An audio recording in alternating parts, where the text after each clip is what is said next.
Right now in Hoosier News Source, we have the latest on the developing situation in Ukraine, and campus police are investigating another incident of anti-Semitism. And I have updates on a rainy weekend and our game day forecast. Hoosier News Source starts now.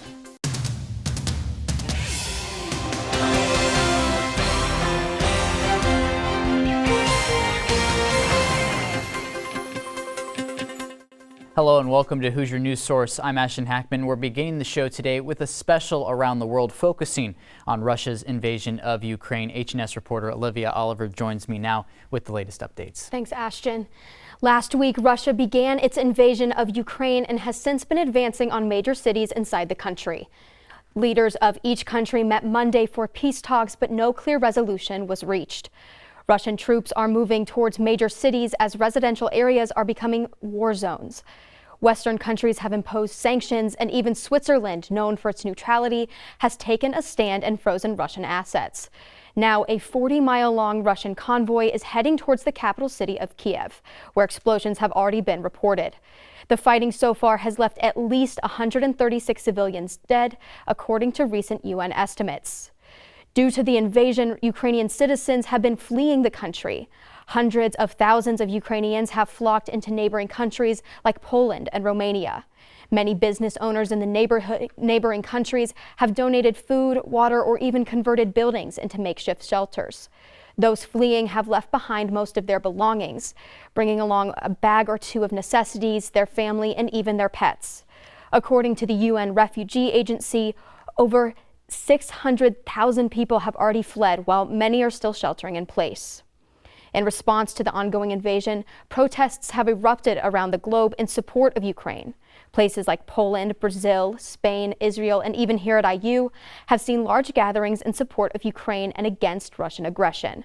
Even Moscow saw protests against the invasion, but many were arrested without cause during the demonstrations, including a journalist who was later released. Many are calling for NATO intervention, humanitarian aid, and consequences for Russia and its President Vladimir Putin. Such a rapidly developing and changing story. Thank you for those updates. Absolutely. While the war may be taking place thousands of miles away from Bloomington, the invasion hits home for many students. Around 200 students and community members showed their support for Ukraine at a protest at the Sample Gates last Friday. Event leaders called for support through donations, aid of humanitarian organizations, and reinforcements of NATO troops. Protesters chanted "Long live Ukraine" in Ukrainian and English and sang the Ukrainian national anthem. Event organizers say many of the protesters in the crowd were born and raised in Ukraine, while others were from the diaspora in Canada. The Ukrainian Studies Organization is hosting a teach-in this week to present and explain key issues critical to understanding the war in Ukraine. Police are investigating anti-Semitic messages posted to an anonymous message board used by Greek life students. Someone with the username The Truth posted a message on Sunday on Greek Rank referencing sexual assaults it alleges members of the Jewish fraternity Alpha Epsilon Pi committed. The post used offensive language towards the Jewish community, warning women to stay away from, quote, dangerous humans, and asserting a need to, quote, get them off our campus. IU Hillel Director Rabbi Sue Sibelberg says there is no proof in these allegations, and the user was only looking for an excuse to, quote, bring out anti-Semitism. Campus police are investigating the source of the posts and have promised swift repercussions to any individuals involved. New IU Provost Raul Shrevesta sent a statement to students involved in Greek life on the incident, saying this is an attempt to anonymously spread hate is cowardly, horrific, and simply unacceptable to the IU community. We have contacted the site to ask for the messages to be taken down immediately. A police investigation is underway, and the person or people who made these posts, who can be identified, will be held accountable. Greek Rake has since removed the post, but not before several commenters added their own hateful remarks. Police have made no arrests at this time. Indiana University announced this month that they will be expanding their health network initiative to Mexico and Ghana. 30 years ago, IU School of Medicine and MOI University School of Medicine in Kenya started a partnership to improve global health conditions. The collaboration, known as Academic Model Providing Access to Healthcare, or AMPATH, works to improve the health of under-reserved communities to build public health systems. Director of Partnerships for IU's Center of Global Health, Stacy Robinson, explains how a university in Indiana can affect lives thousands of miles away. We usually have like one or two, maybe a handful of people on the ground from IU who live and work there for 2 to 3 years at a time so that they can really develop those long-term relationships. But most of the workforce is actually in country. So it's people from Ghana, people from Mexico, from Kenya who are actually working to implement programs with support from people back here at IU. IU will aid in administrative work and support as they help facilitate and coordinate new ideas while Empath expands its global network. Coming up on Hoosier News Source, the Thrive campaign joins us in studio to discuss their platform and learn about a road on campus receiving a new name. Stay with us.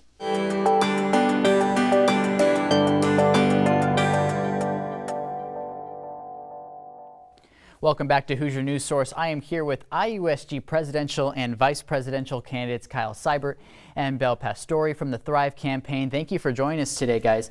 And what are some key priorities in this campaign? Key priorities in the campaign. So for the Thrive campaign, we've got 3 main overarching pillars that kind of describe the policies that we want to put in place. Those 3 pillars are safety, inclusion, and well-being. Do you want to hit on some of the policies in our? Yeah, so safety, in regards to that, we really want to tackle sexual misconduct and not only focusing on reactive measures, but also focusing on preventative measures so that we can stop this from happening in the future. That also includes hate crime legislation so that we can collect data and have the university create an effective response should this ever happen in the future. Mm-hmm.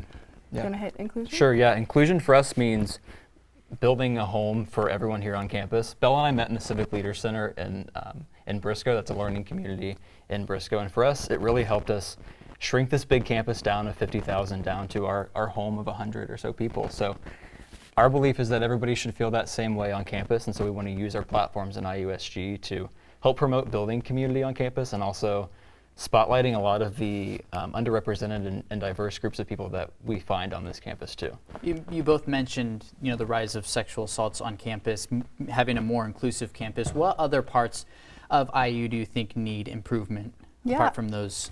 I think what that, like our last point here, really hits on is well-being, not just of the person and the people on this campus, but of the greater community.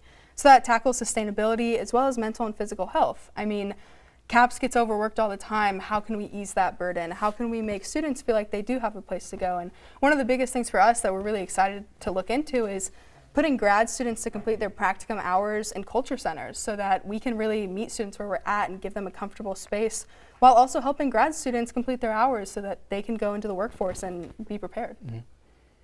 And now, you don't have any previous experience working in IUSG, is that correct? I do. You do? Yeah, I'm in the executive branch currently. So since you have not as much experience as her, how do you think that will impact your campaign? Yeah, that's a good point, and I'm glad that you asked that, but I think that experience is still experience. And one thing that I think is unique about Belle and I is that we've been advocates for students of all kinds of backgrounds during our time here at IU. And so IUSG really, number one, is an advocacy organization. So, for example, I'm an RA in Walnut Grove, and so while it's a little bit of a smaller scale, I think I've worked directly with advocating for my students and for my residents and my building community as a whole. So I think we're uniquely prepared and bring a fresh set of ideas to sort of breathe new life into IUSG and really do what it's supposed to do, which is advocate for students. What do you think are some of the things that sets your guys' campaign apart from the Thrive campaign? I think what really... It's okay. The Unite campaign. It's okay. I think what really has hit home for Kyle and I is this experience of why are we doing this? So today we spent the entire day going to food courts and talking with voters, and it's really just being able to show that we care so much. I'm giving all my time. I want to hear not just student orgs, but students. I want to show up for students, whether that's having reached out to over 200 organizations during this. I think Kyle and I have put at the forefront that we want to bring the student back into student government, and we want to emphasize that in our campaign. All right, thank you guys so much for taking the time to come to the studio. It's great listening to you, and good luck with the rest of the election. Voting for IUSG president and vice president closes at 10 p.m. tonight, so be sure to get out and vote. Now going to send it over to Kayla Craig for this week's weather forecast. Kayla?